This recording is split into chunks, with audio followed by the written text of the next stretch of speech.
ब्रह्मदेव पर आक्रमण कर उन्हें आतंकित करने का दुस्साहस कैसे किया तुम दोनों ने?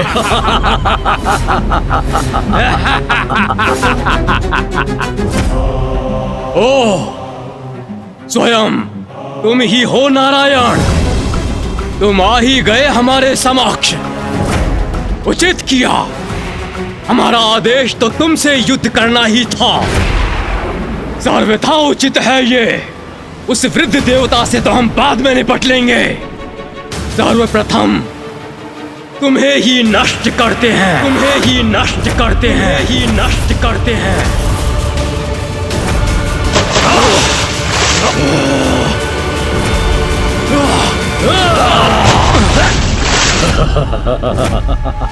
विष्णु, अब हम पर वार करने का दंड देंगे तुम्हें।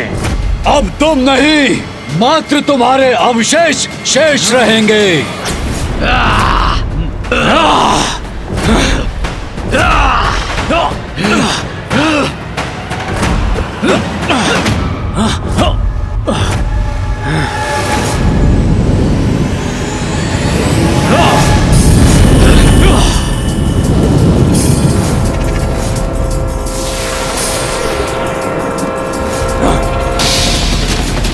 इन दोनों दुष्टों ने तो विष्णुदेव पर आक्रमण कर दिया।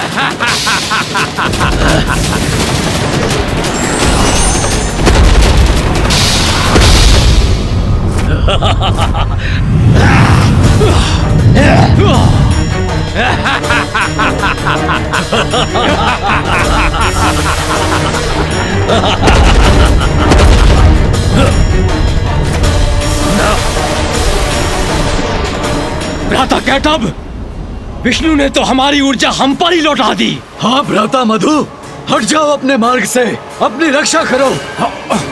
ये ऊर्जा तो मुझ तक पहुंचने ही वाली है, किंतु मैं रोक दूंगा इसे।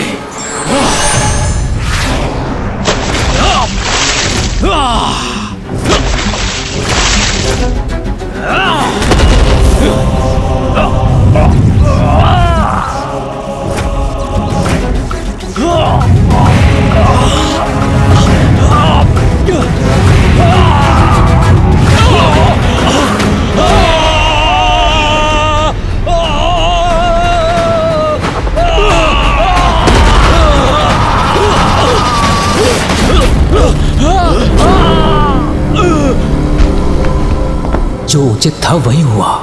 ये दोनों दुष्ट असुर नष्ट हो गए। धन्यवाद नारायण। इन असुरों के साथ इनके आतंक का भी अंत हुआ। अब ब्रह्मदेव पुनः ध्यान मग्न हो सकते हैं।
ये कैसे संभव है?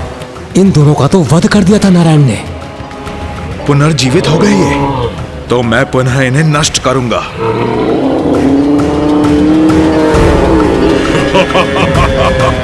क्या हुआ विष्णुदेव? हमें पुनर्जीवित देखकर शक्ति में आ गए। अब हम तुम्हारा अंत करेंगे। किंतु कैसा प्रहार करूं जिससे ये पुनः जीवित ना हो सके?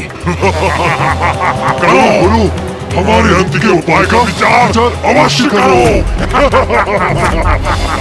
हम पर वार भी करो, किंतु हमारा अंत कदापि नहीं कर सकोगे तुम विष्णुदेव।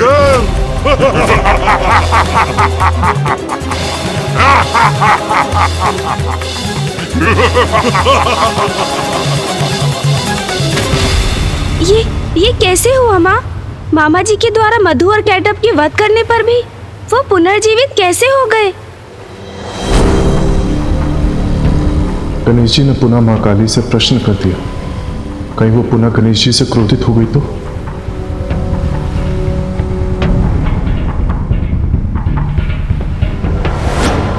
मैल तो आखिर मैल ही होती है, कितनी बार भी हटा दो पुनः एकत्रित हो ही जाती है। नारायण के कान के मैल से उत्पन्न हुए ये असुर कोई साधारण असुर नहीं थे, और उनमें प्राण तो मैंने ही फूके थे, तो उनका अंत इतनी सरलता से कैसे हो सकता था? फिर क्या हुआ माता? फिर क्या हुआ? फिर क्या हुआ? ये कैसा प्रश्न है?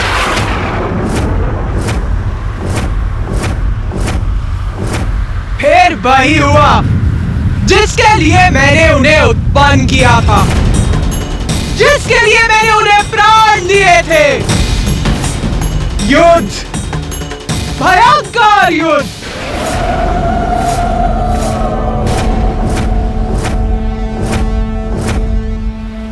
युद्ध हुआ उन दोनों असुरों और मामा श्री हरि नारायण के मध्य।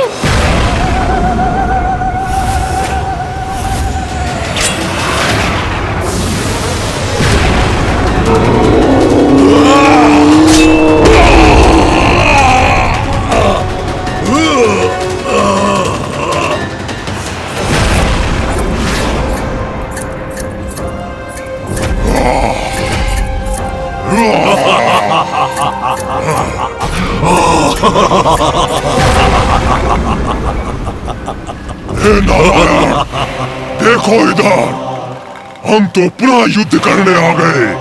कुछ नहीं, तुम हमारा कुछ नहीं बिगाड़ सकते, अपितु हम तुम्हारा अंत अवश्य करेंगे।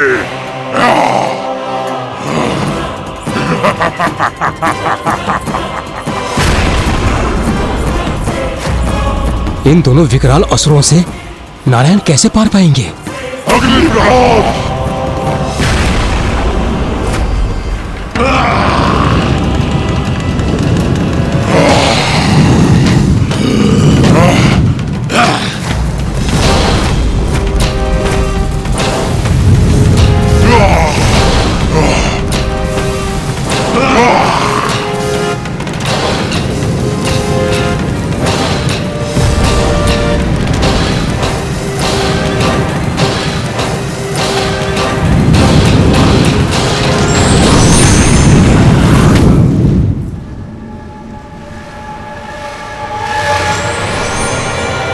कहाँ देख रहे हो तुम दोनों?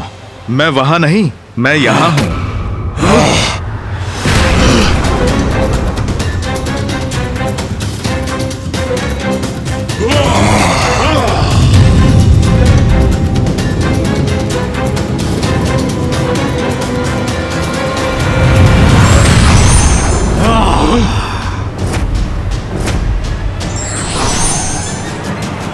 वहां नहीं, यहां।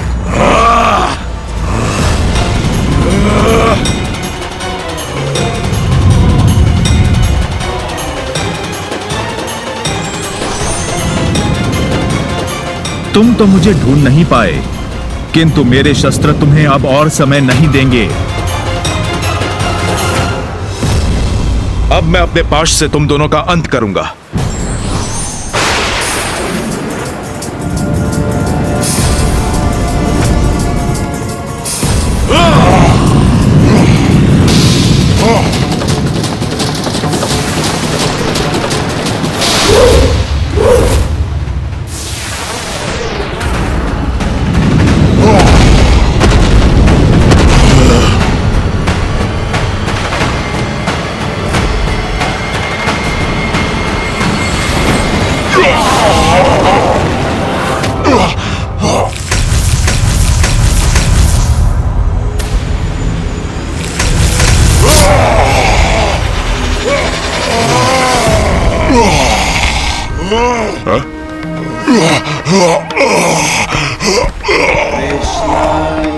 इस बार नारायण के प्रहार ने इतना कष्ट पहुंचाया है इन असुरों को कि कदाचित ये पुनः जीवित नहीं हो सकेंगे। तुम्हारी दुष्टता का ऐसा ही अंत होना था।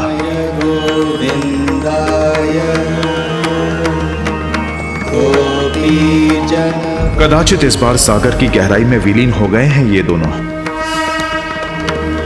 कृष्णाय गोविंदाय गोपीजनवल्लभाय। ये कैसी ध्वनि है?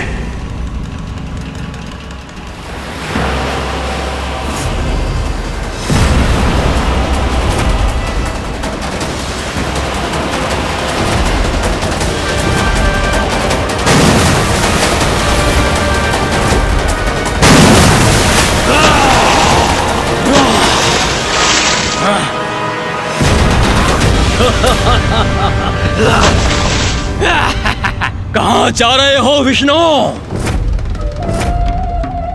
हम तो अब भी यही हैं। हमारा युद्ध अभी समाप्त नहीं हुआ है।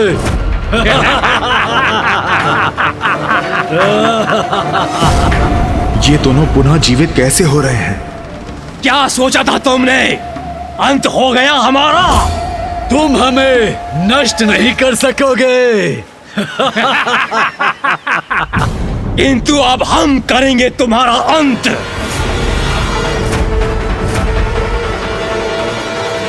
फिर वो युद्ध सहस्त्रों दिव्य वर्षों तक चलता रहा, कभी जल पर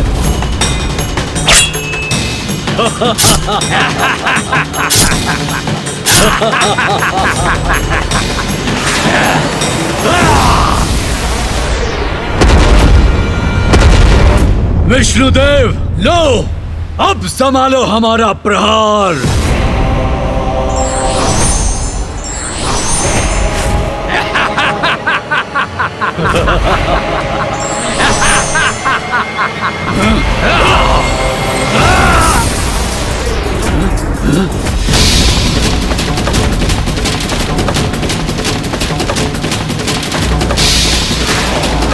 अरे ये कैसी ऊर्जा है? इससे भी अपना बचाव करना होगा हमें।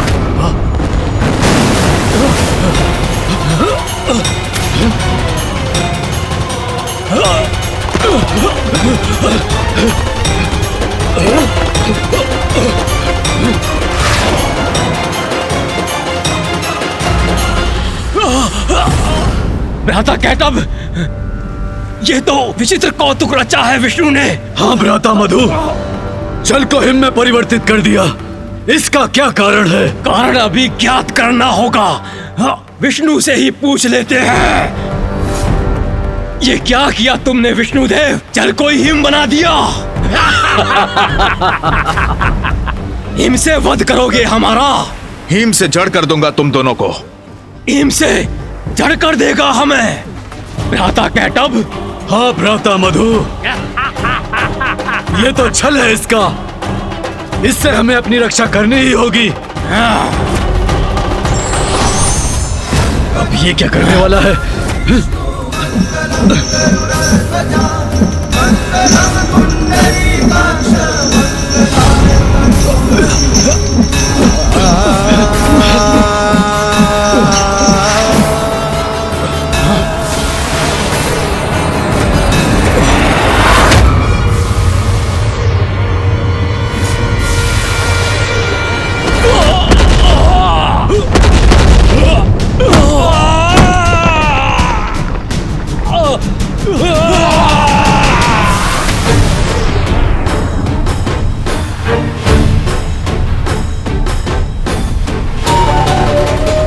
अब कदाचित पुनः गतिशील नहीं हो सकेंगे ये असुर।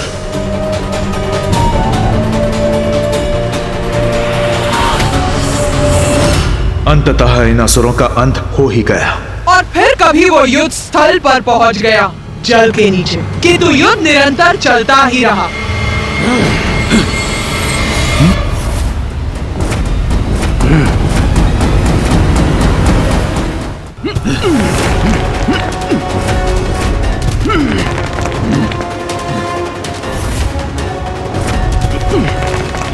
इस हिम से मुक्त होना होगा।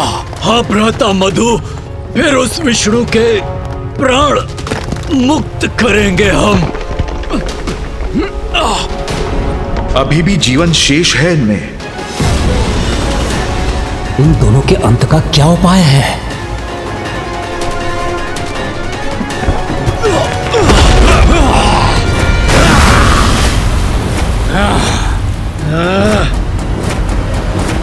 उत्तम क्रीड़ा थी ये विष्णुदेव, हमें आनंद आया। किंतु ये क्रीड़ा तो तुम्हारे अंत के साथ ही समाप्त होगी। इस बार किसी भी प्रकार इनका अंत अवश्य करूंगा मैं। विष्णुदेव, अभी तक तो इस वृद्ध ब्रह्मदेव के सिंहासन पर हमारी दृष्टि थी, किंतु अब हमें तुम्हारा आसन भी मोहित कर रहा है। यह अनेक शीश वाला जीव जिस पर स्थित होकर तुम हम पर वार कर रहे हो, तुम्हें पराजित कर मैं तुम्हारे इस आसन पर अवश्य स्थित होऊंगा और मेरा भ्राता कैटभ इस वृद्ध ब्रह्मदेव के आसन पर। क्यों भ्राता कैटभ? हाँ भ्राता मधु, अब हमें ये शीघ्र करना चाहिए। इनका दुस्साहस अब सभी सीमाएं लांघ चुका है। अब इनसे निर्णायक युद्ध करना होगा मुझे। विष्णुदेव, अब शीघ्र तुम्हारे प्राण तुम्हारे शरीर से विलग करूंगा मैं।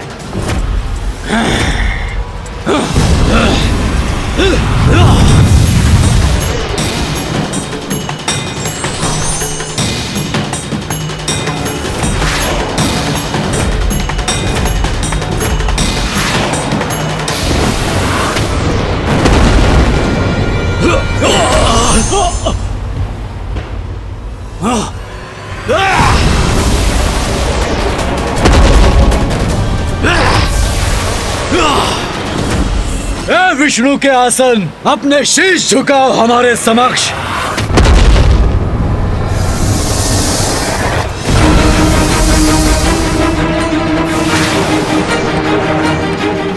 ये तो विष प्रहार कर रहा है हम पर।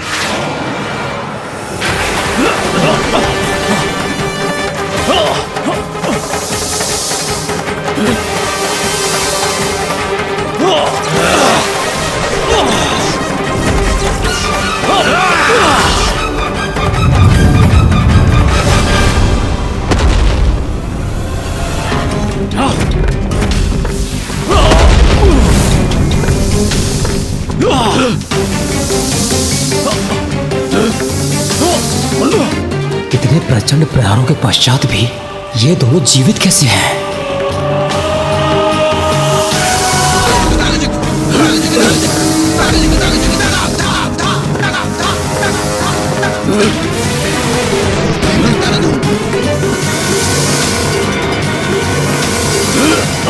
बस, बहुत हुआ दोस्त।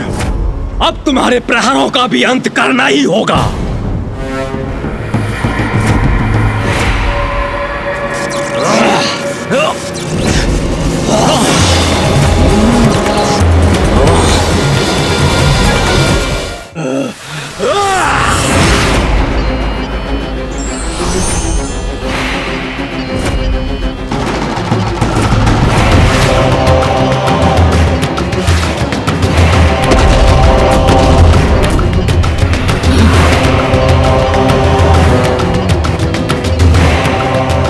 इसी प्रकार नारायण और मधु और कैटभ के मध्य भयंकर युद्ध चलता रहा। नारायण ने उन दोनों असुरों का सहस्त्र बार वध किया और उतनी ही बार वो न केवल पुनर्जीवित हुए, अपितु और शक्तिशाली और विशाल, गतिशील और दुष्टता से परिपूर्ण होकर पुनः युद्ध करने पहुंच गए।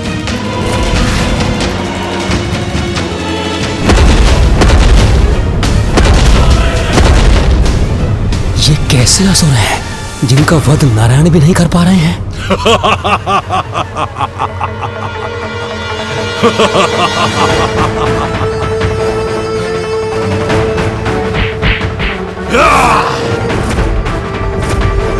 बस, बहुत हो गया।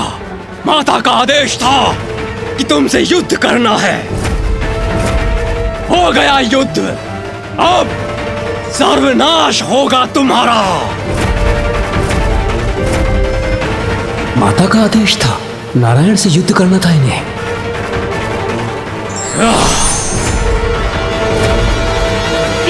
फिर क्या हुआ माता?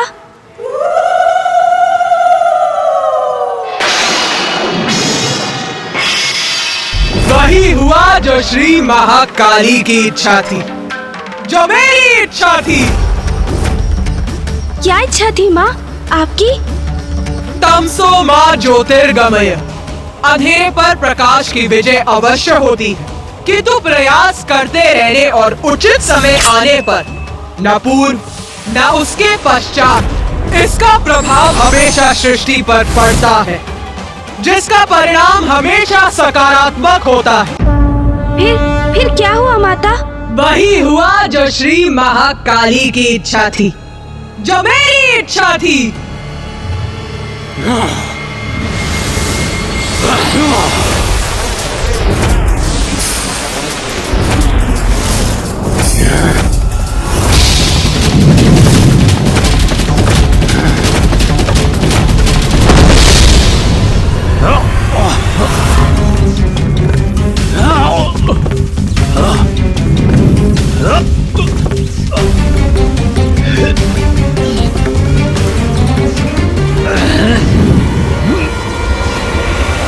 युद्ध तो और भी भयंकर होता जा रहा है और नारायण क्लांत हो रहे हैं। मुझे समझ में नहीं आ रहा है कि इन असुरों का अंत क्यों नहीं हो रहा है। माता का आदेश था कि तुमसे युद्ध करना है। माता का आदेश? यही कहा था इन असुरों ने। माता के आदेश से ही ये नारायण से युद्ध कर रहे हैं, अर्थात माता की इच्छा से ही इनका वध भी होगा।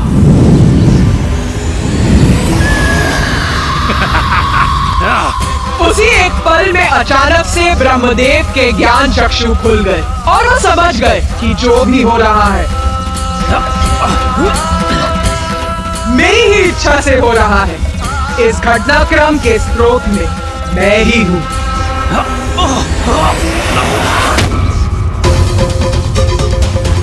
श्री महाकाली, हमको जन्म देने वाली देवी महाकाली, आप ही स्वधा, आप ही वशकार हो।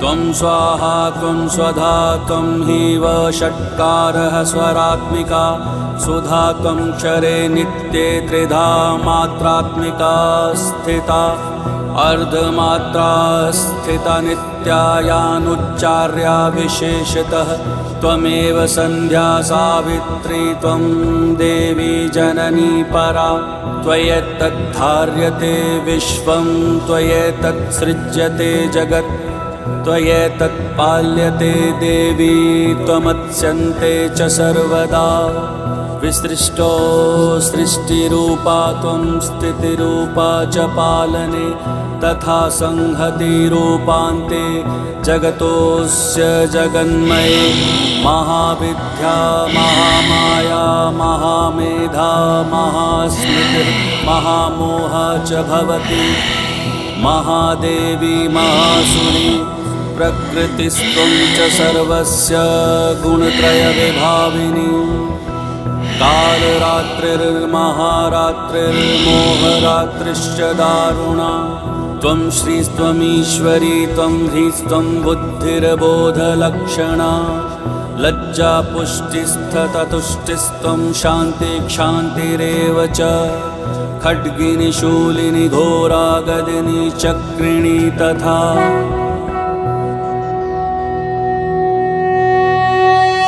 स्वर भी आपका ही स्वरूप है। आप ही जीवन दायिनी सुधा हो। नित्य अक्षर प्रणव में आकार, ऊकार और मैकार और इन तीनों मात्राओं के साथ बिंदु रूप में अरेद मात्रा है, वो भी आप ही हैं। आप ही संध्या सावित्री तथा आप ही परम जननी हो। आप ही परम ब्रह्मांड को धारण करने वाली हो।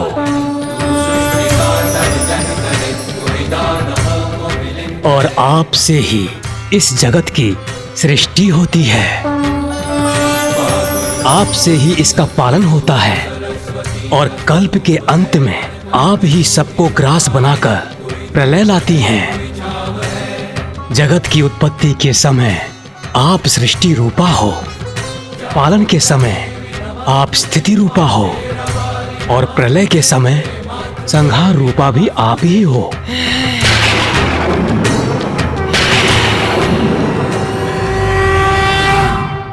देवी, आप ही काल रात्रि, मोहरात्रि और महारात्रि हो।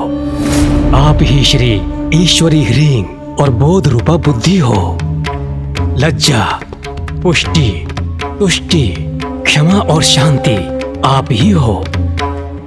संसार में जो कुछ भी है और उनकी जो भी शक्ति है, सब आप ही हो माता। मैं तुच्छ आपकी क्या स्तुति कर सकता हूँ। आपने ही मुझे और नारायण को हमारा अस्तित्व प्रदान किया, फिर मुझ में इतना सामर्थ्य कहाँ जो मैं आपकी स्तुति कर सकूं।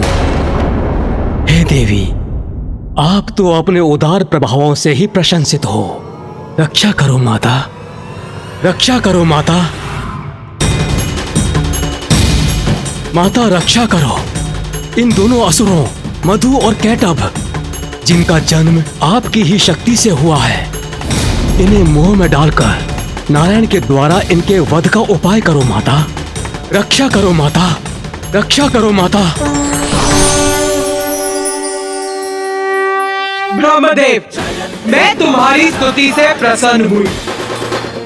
चिंता मत करो, माँ सदैव अपनी संतानों की रक्षा के लिए तत्पर रहती।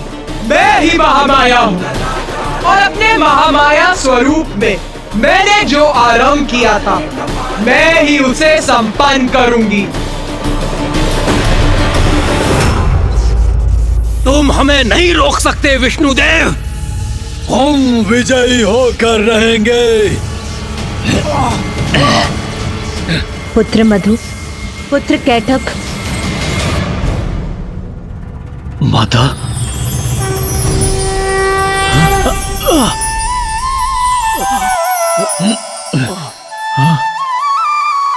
देवी महामाया।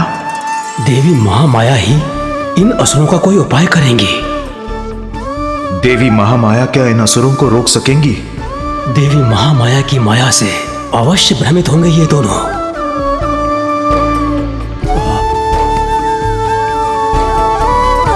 प्रणाम माता।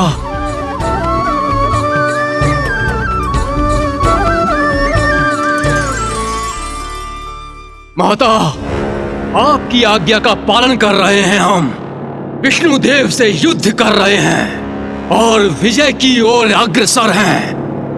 पुत्रों, इसमें कोई संदेह नहीं कि तुम दोनों बड़ी तत्परता और कुशलता से युद्ध कर रहे हो। किंतु युद्ध में विरोधी योद्धा का सम्मान भी एक योद्धा का धर्म होता है। विरोधी अर्थात अपने शत्रु का सम्मान। जो हमसे युद्ध कर रहा है, हम उसका सम्मान करें, ये तो हमारी प्रवृत्ति नहीं। पुत्रों, इसमें कोई संदेह नहीं कि नारायण इतनी कुशलता से तुम्हारा सामना कर रहे हैं, इसीलिए उनके सम्मान स्वरूप और युद्ध के पूर्व उन्हें एक वरदान दो। इसी में तुम्हारी महानता है। वरदान माता? हम अपने शत्रु को वरदान दें? हाँ पुत्रों, तुम दोनों अपनी अपार शक्ति प्रमाणित कर चुके हो। नारायण ने अनेकों बार तुम्हारा वध किया, किंतु तुम पुनः जीवित हो गए।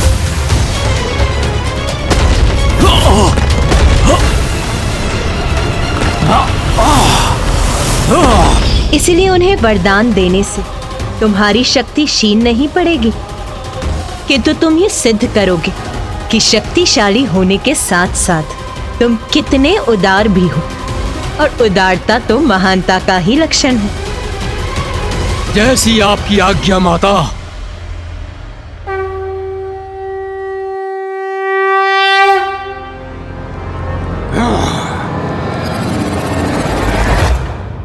तुम्हें तो अपनी पराजय बहुत समय पूर्व स्वीकार कर लेनी चाहिए थी विष्णुदेव, किंतु तुम अपनी हट के आगे अड़े रहे, लड़ते रहे हमसे, ये जानते हुए भी कि युद्ध में तुम्हारा विजयी होना असंभव है। किंतु हम तुम्हारी दृढ़ता की सराहना करते हैं, इसलिए तुम्हें युद्ध में पराजित करने के पूर्व तुम्हें एक वरदान अवश्य देंगे। मांगो, वरदान मांगो हमसे। मैं वरदान मांगू इन दुष्ट असुरों से?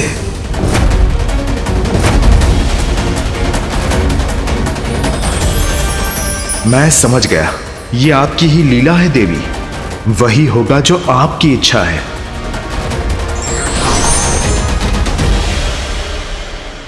इतना क्या विचार कर रहे हो विष्णुदेव? शीघ्रता करो, वरदान मांगो हमसे।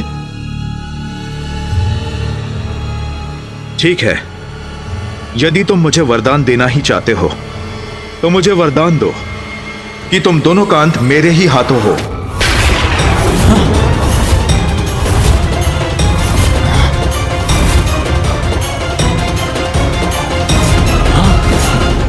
हमारा अंत हो इसके हाथों? हम तो इसका अंत करेंगे, फिर ये हमारा अंत कैसे कर सकता है? भ्राता कैटअप, ये कैसा वरदान मांग लिया विष्णु ने?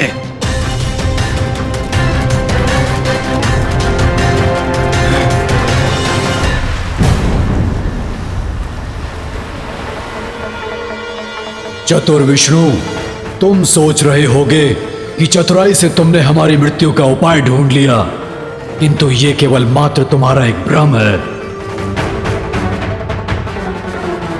किंतु हम तुम्हें वरदान अवश्य देंगे कि हमारी मृत्यु तुम्हारे ही हाथों हो। भ्राता मधु, ये क्या कह रहे हो तुम?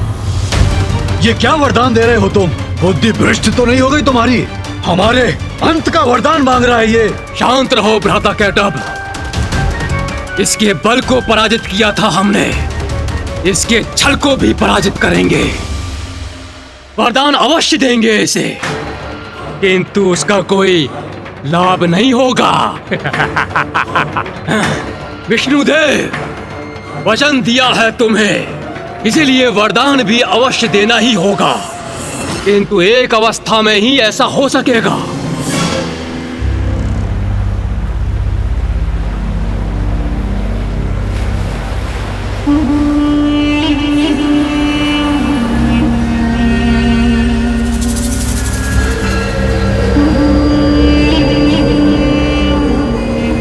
हम तुम्हें वरदान देते हैं कि हमारा वध तुम्हारे हाथों होगा, किंतु तुम जल में हमारा वध नहीं कर सकोगे।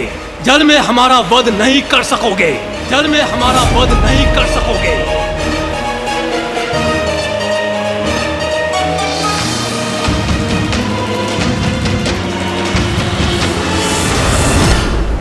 यहाँ तो सर्वत्र जल ही जल है, फिर इन दोनों का वध कहाँ करेंगे वो?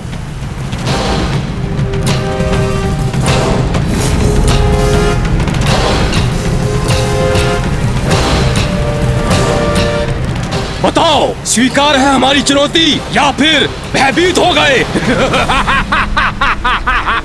स्वीकार है, स्वीकार है, स्वीकार है। तो प्रतीक्षा क्यों कर रहे हो? आगे बढ़ो, आओ, वध करो हमारा। किंतु यदि मामा जी उनका जल में अंत नहीं कर सकते थे, तो फिर ये कैसे संभव था? वहाँ तो जल ही जल का विस्तार था। मैं कुछ समझा नहीं माँ। आपने ही मधु और कैटअप को मामा जी को वरदान देने का सुझाव दिया और मामा जी को मधु कैटअप से ये वरदान मांगने के लिए प्रेरित किया कि वो उन दोनों असुरों का अंत कर सके। और फिर मधु ने वरदान भी दिया, किंतु ऐसी स्थिति के साथ जिससे मामा जी द्वारा उनका वध करना असंभव हो जाए। गणेश जी का प्रश्न तो सर्वथा उचित है। ऐसी अवस्था में नारायण ने उन असुरों का वध कैसे किया होगा? गणेश के इस प्रश्न का उत्तर देवी श्री महाकाली के द्वारा ही दिया जाना उचित है। उचित किया मैंने। मेरा रहस्य समझना चाहते हो ना? समझ गणेश, समझ। मेरी इच्छा के पीछे छिपे कारण को यही मेरी लीला है और यही मेरी माया। माता की लीला का रहस्य तो मुझे अभी भी ज्ञात नहीं हुआ। यही तो है देवी महाकाली की लीला, जिसका रहस्य समझना सरल नहीं। उनके संकेत से ही मुझे सफलता का उपाय प्राप्त हुआ। इतना स्तंभित क्यों खड़े हो नारायण? क्या हुआ? हमारी दान वीरता से स्तब्ध हो क्या? अरे तुमने वरदान मांगा और हमने दे दिया, तो आओ अब युद्ध करो। करूंगा, अवश्य करूंगा युद्ध तुमसे, और वध भी करूंगा तुम्हारा। आओ वध करो हमारा, किंतु वहीं जहां थल जल में डूबा ना हो। सर्वप्रथम ढूंढो वो स्थान और तब अंत करो हमारा।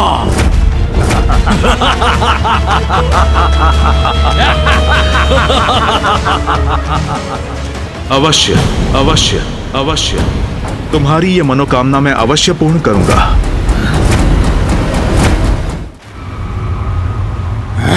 राता कैटअप, इसके छल का तो उचित उत्तर दिया मैंने।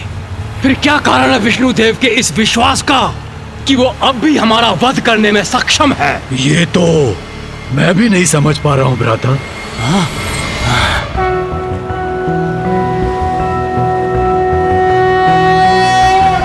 शांताकारं भुजगशयनं पद्मनाभं सुरेशं विश्वाकारं गगनसदृशं मेघवर्णं शुभांगं लक्ष्मीकान्तं कमलनयनं योगिहृदध्यानगम्यं वन्दे विष्णुं भवभयहरं सर्वलोकैकनाथम्।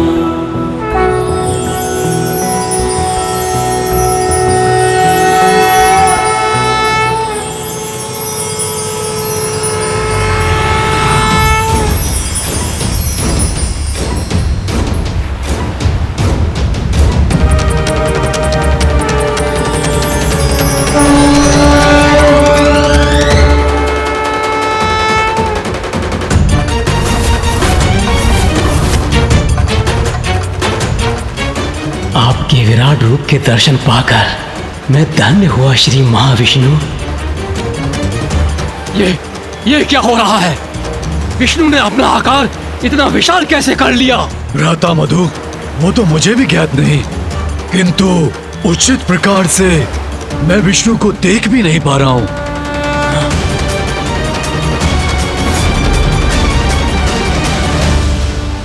हमारा वध असंभव है, किंतु फिर भी मुझे भय का आभास क्यों हो रहा है? भ्राता मधु, भयभीत तो मैं भी हो रहा हूँ। कदाचित इसका कारण विष्णु का ये विकराल रूप है। अपने भय को मिटाना होगा हमें, तभी विजयी हो सकेंगे हम।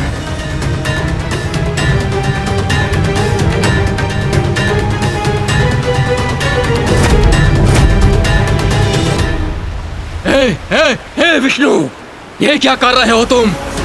ये मत समझो कि तुम्हारे इस विशाल रूप को देखकर भयभीत हो जाएंगे हम। और तुम हमारा वध कर सकोगे? स्मरण रहे, स्वीकार किया था तुमने, जल में हमारा वध नहीं करोगे तुम, इसलिए तुम हमारा वध नहीं कर सकते। हाँ, क्योंकि यहाँ तो सर्वत्र जल ही जल है, और यदि आप अपने विशाल आकार से हमें भयभीत करना चाहते हो तो मत भूलो, हम भी विशाल आकार ले सकते हैं।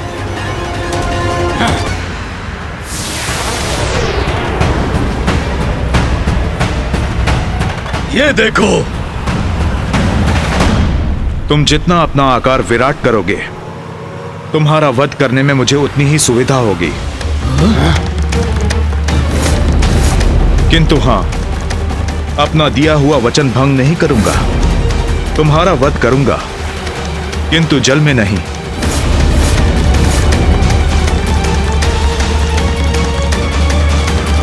भ्राता कैटअप, हमारे विशाल होने से इसे सुविधा होगी। हाँ भ्राता मधु, हम और विशाल नहीं होंगे। इसकी असुविधा में तो आनंद आएगा ना हमें, और वैसे भी ये अभी भी हमसे विशाल ही है।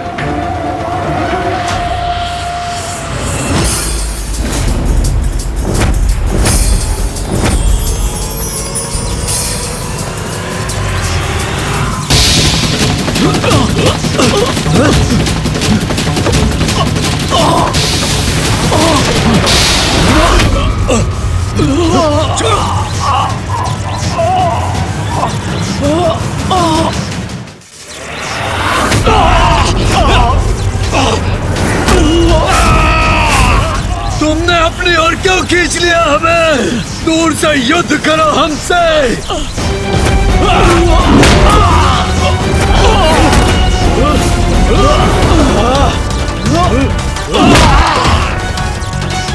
तुम दोनों असुर देवी महामाया की आज्ञा का पालन कर रहे थे ना? तो लो, मैं अब देवी महाकाली की आज्ञा का पालन करूंगा। तुम्हारा वध तो करूंगा, किंतु जल में नहीं।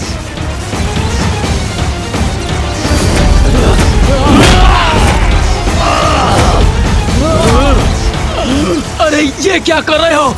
मुक्त करो मुझे। अब तुम दोनों का अंत होगा।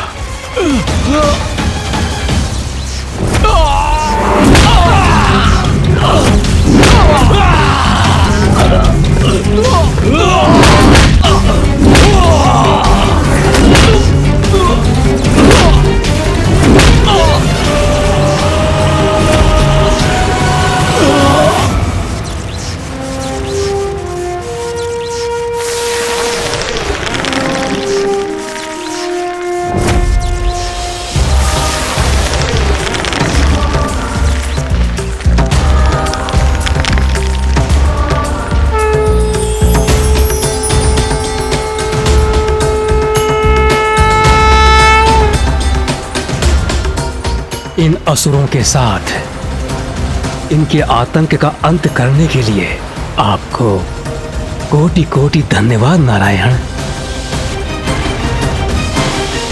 माता, आपने ही मधु और कैटअप को उत्पन्न किया। जब उनका अंत ही होना था तो आपने उन्हें जीवन दिया ही क्यों? माता, आपने ही मधु और कैटअप को उत्पन्न किया। तो माता, जब उनका अंत ही होना था तो आपने उन्हें जीवन दिया ही क्यों?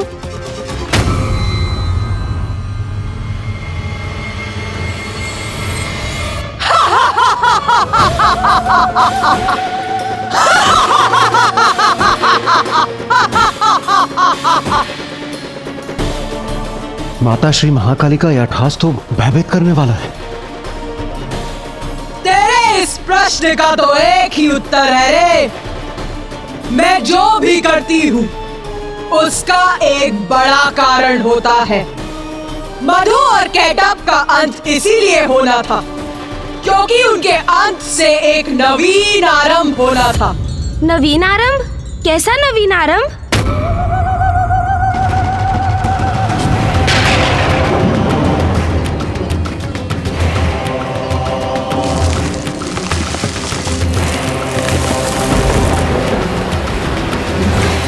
हाँ रे, नवीन आरंभ। क्योंकि मधु और कैटअप के खंडित शरीरों की मोधनी एक साथ आने से जल पर चलायमान थल के अंश को कठोरता प्राप्त हुई और ये था आरंभ पृथ्वी का।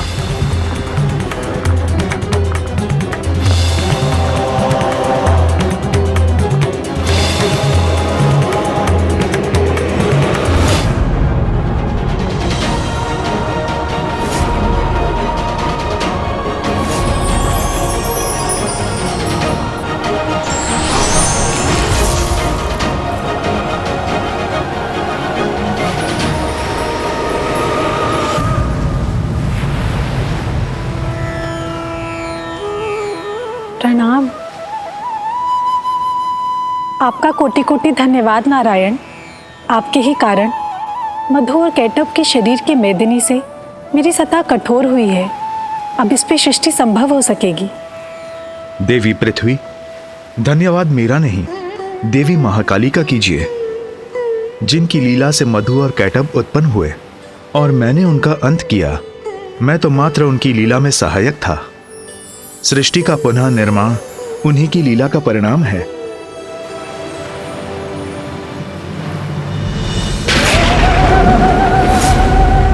जय श्री महाकाली।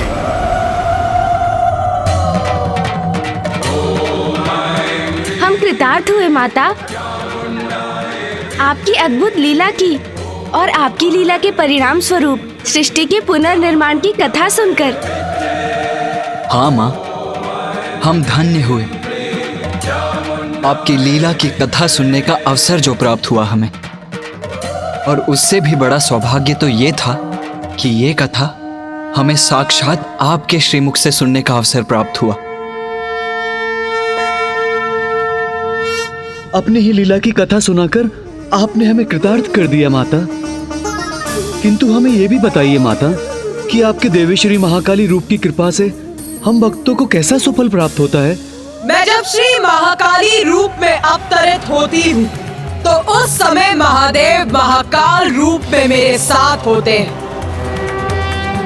मेरे इस रूप की आराधना से मेरे भक्तों को जीवन के सभी सुख और भोग के सभी साधन प्राप्त होते हैं और उनकी समस्त धर्मोचित मनोकामनाएं पूर्ण होती हैं और उनके जीवन के उपरांत उन्हें मोक्ष प्राप्त होता है।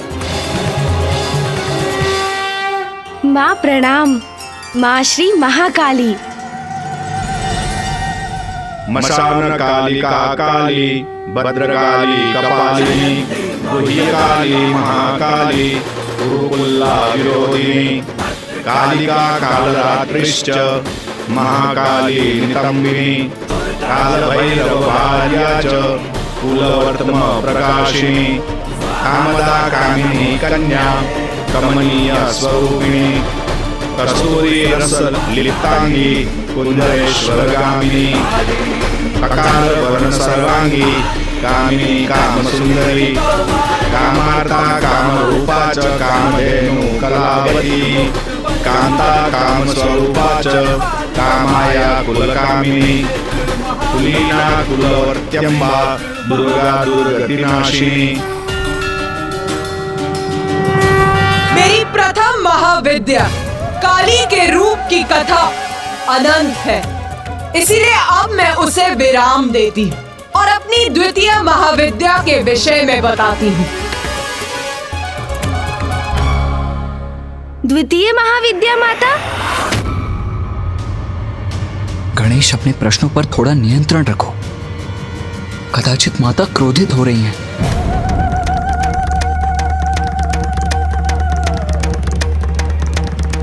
माता श्री महाकाली का प्रचंड क्रोध जागृत हुआ तो कदाचित हम सभी उसमें भस्म हो जाएंगे। एक और प्रश्न पूछना चाहता है रे? तो पूछ, किंतु तुझसे यही अपेक्षा भी है, क्योंकि जब तक तू मेरा रहस्य जान नहीं जाता तेरी जिज्ञासा कहाँ शांत होगी रे? पूछ, तेरे मन में क्या प्रश्न है? माता, आप तो अंतर्यामी है, सर्व ज्ञाता है, तो मेरा प्रश्न भी आपसे छिपा कहाँ है माता? ज्ञात है मुझे, तेरा प्रश्न मुझे अवश्य ज्ञात है, किंतु यहाँ उपस्थित और किसी को नहीं, इसीलिए पूछ ले, पूछ। जो आज्ञा माता। माता, मैं ये समझने में असमर्थ हूँ कि जब संसार में श्री महाकाली का आविर्भाव हो चुका था और उनकी कृपा से पृथ्वी का निर्माण भी आरंभ हो चुका था, तो आपके द्वितीय महाविद्या रूप की आवश्यकता क्यों हुई? इसमें समझने का जो भी है मैं पूर्व में ही कह चुकी हूँ गणेश। महादेव के साथ मिलकर संसार के निर्माण, पालन और संहार का कार्य है मेरा, और अपने इन सभी कार्यों के संपादन के लिए मैं अपने 10 महाविद्या रूप प्रकट करती हूँ। मैंने अपने महाकाली रूप में मधु और कैटब के शरीर से पृथ्वी के कठोर धरातल का निर्माण करवाया, किंतु उससे सृष्टि का सृजन पूर्ण नहीं हुआ था, क्योंकि जल और थल तो अब थे, किंतु और कुछ नहीं था, इसीलिए सृष्टि अभी भी अपूर्ण थी।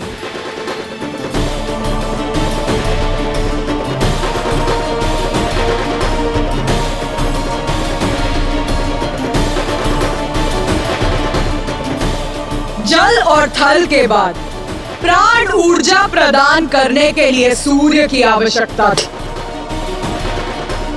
जिनकी उत्पत्ति के लिए मैंने अपना देवी तारा स्वरूप धारण किया और महादेव के अक्षोभ्य स्वरूप का प्राकट्य हुआ था। माँ तारा और श्री अक्षोभ्य ही आदित्य सूर्य के सृजन का कारण थे। माता, मैं ये जानने के लिए भी उत्सुक हूँ कि आदित्य सूर्य की रचना आपने कैसे की।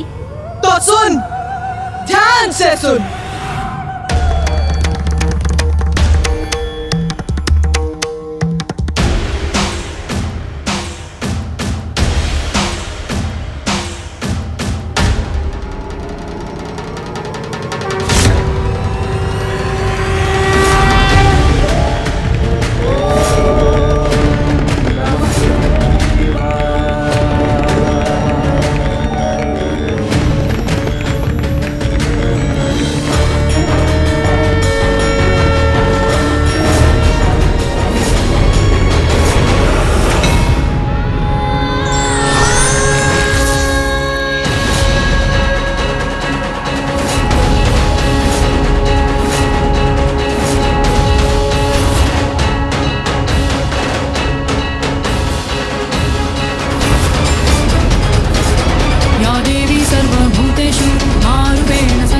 आदित्य सूर्य के बिना पृथ्वी हिमाच्छादित थल पिंड मात्र थी, जिस पर जीवन संभव नहीं था। इसीलिए देवी तारा का उद्भव हुआ, जिनसे आदित्य सूर्य को उत्पन्न होकर पृथ्वी पर ऊष्मता और प्रकाश का संचार करना था। वो देवी तारा मेरी द्वितीय महाविद्या, सर्वथा असाधारण स्वरूप है मेरा।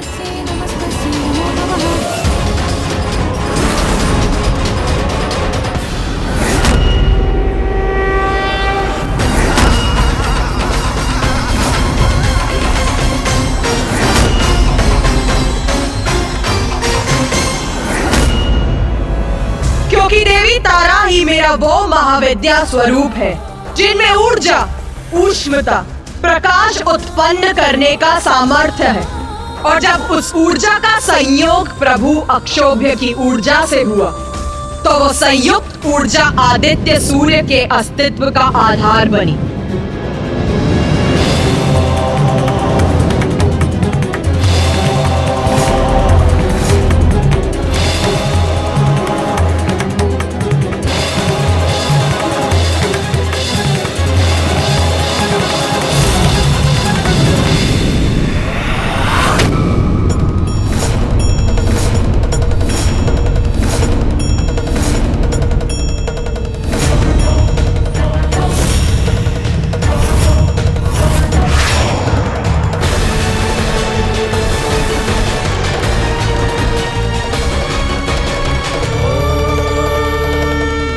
जब देवी तारा और प्रभु अक्षोभ्य की संयुक्त ऊर्जा सागर के जल में समाहित हुई, तो वहां अनेकों प्रज्वलित ऊर्जा पिंड उत्पन्न हुए, जिनसे ऊर्जा का अद्भुत विस्तार हुआ।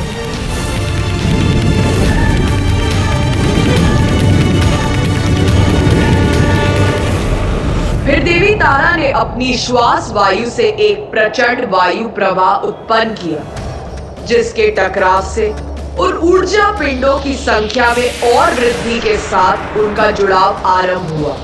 और तब जल के भीतर निरंतर बढ़ती ऊर्जा के केंद्र आदित्य सूर्य का आकार दिखाई देने लगा।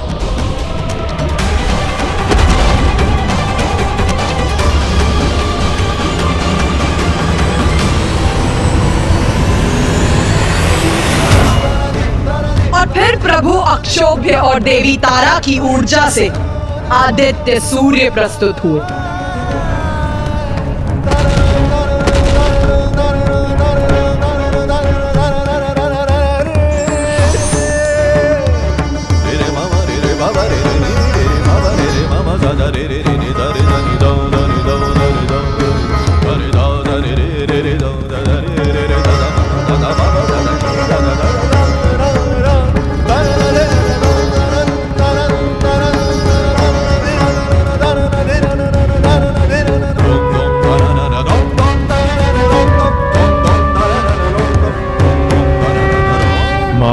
प्रभु अक्षोभ्य, आपसे जीवन पाकर मैं कृतार्थ हुआ। मुझे उत्पन्न करने के लिए आपका कोटि कोटि धन्यवाद। मैंने पृथ्वी पर जीवन का संचार करने के लिए आपको जन्म दिया है। अब आप अपने स्थान पर रहकर सृष्टि को ऊष्मता, प्रकाश और जीवन दायिनी ऊर्जा प्रदान करें। दिवस और रात्रि उत्पन्न करेंगे। पृथ्वी पर ऋतुओं का चक्र स्थापित करेंगे। अब आप प्रस्थान कीजिए और सभी को जीवन देने का अपना दायित्व संभालिए। उचित है माँ।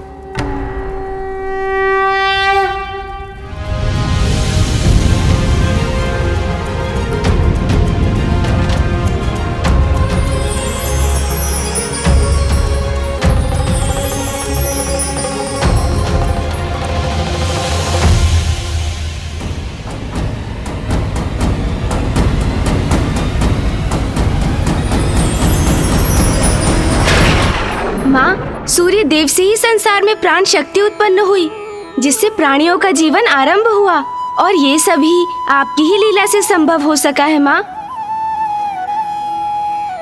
उत्तम, अति उत्तम। ये प्रथम बार है गणेश जब तूने प्रश्न नहीं पूछा, स्वयं उत्तर दिया है रे। किंतु माँ, मेरे प्रश्न अभी समाप्त नहीं हुए। ज्ञात है मुझे, ज्ञात है।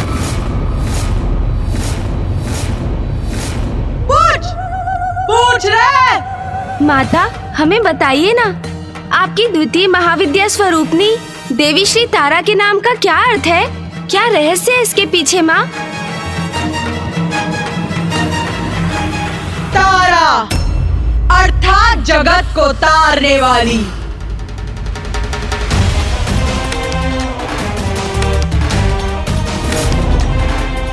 मुझे अपने उस रूप में तारा इसीलिए कहा जाता है क्योंकि मैंने अपने उसी रूप में सूर्य को उत्पन्न कर जगत को तारने का कार्य किया था, और आज भी मैं देवी कुष्मांडा के रूप में सूर्य के केंद्र में रहती हूँ। उनकी अधिष्ठात्री हूँ। ऐसा क्यों माता?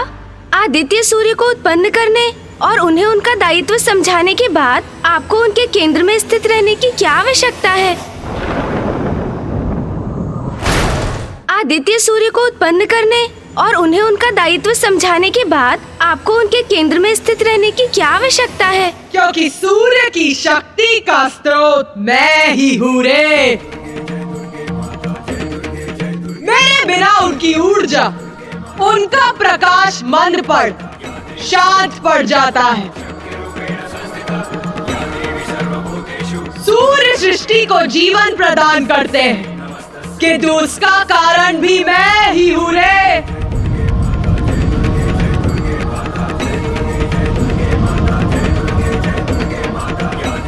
मेरी ही शक्ति उन्हें इसमें समर्थ बनाती है, और अपने कुष्मांडा रूप में मैं यही करती हूँ रे।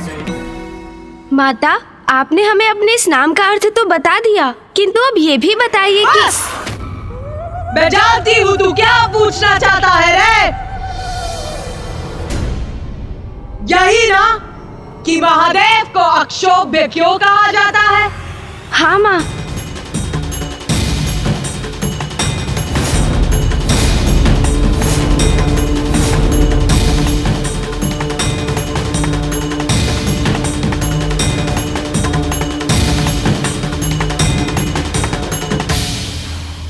अक्षोभ्य अर्थात जो प्रत्येक अवस्था में शोभ्य रहित रहे, और महादेव तो सदा अक्षोभ्य ही रहते हैं।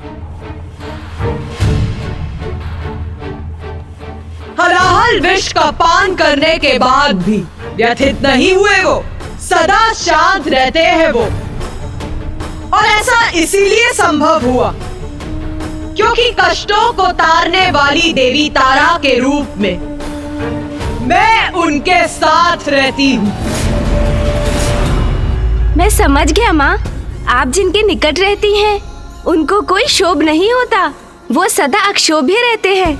तो माँ, क्या इसी कारण सूर्यदेव भी प्रशांत बने रहते हैं? तब स्वयं समझ गया तू। वास्तव में तू बुद्धि का देवता है रे। उचित कहा तूने। सूर्य सबको जीवन प्रदान करने के लिए सदा तपते रहते हैं और स्थिर भी रहते हैं, और अपनी स्थिरता से सबको प्राण शक्ति भी प्रदान करते हैं। माता, मेरी भी एक जिज्ञासा शांत करने की कृपा कीजिए। यदि सभी माता से इसी प्रकार प्रश्न पूछते रहे तो अवश्य ही माता कुपित होकर हम सभी को एक साथ दंडित करेंगे।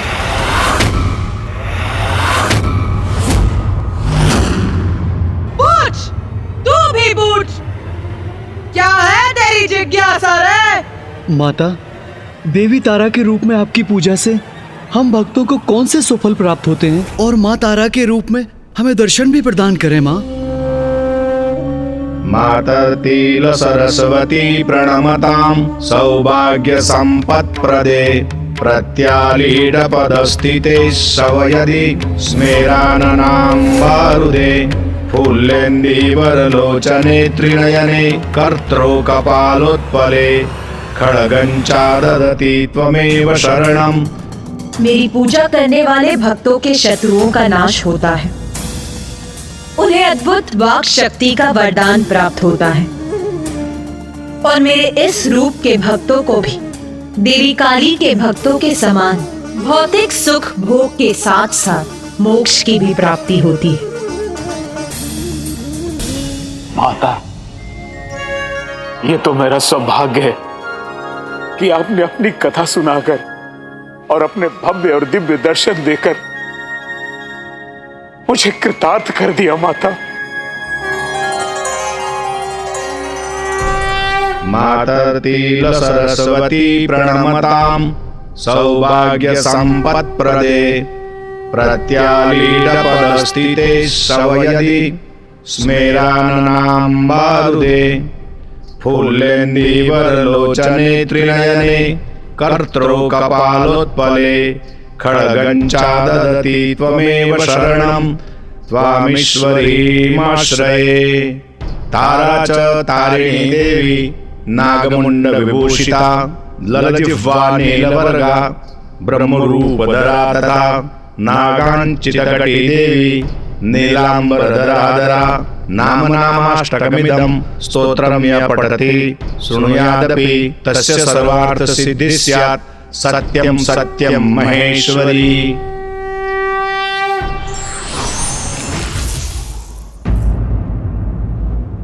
माता, आपने देवी श्री महाकाली रूप में पृथ्वी का निर्माण किया, फिर माँ तारा के रूप में सूर्य देव को उत्पन्न किया।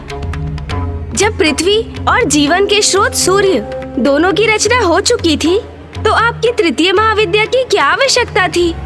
पृथ्वी, सूर्य, ये पर्याप्त है क्या? मैं कुछ समझा नहीं माता। तृतीय महाविद्या इसीलिए आवश्यक थी क्योंकि सृष्टि अभी भी अपूर्ण थी।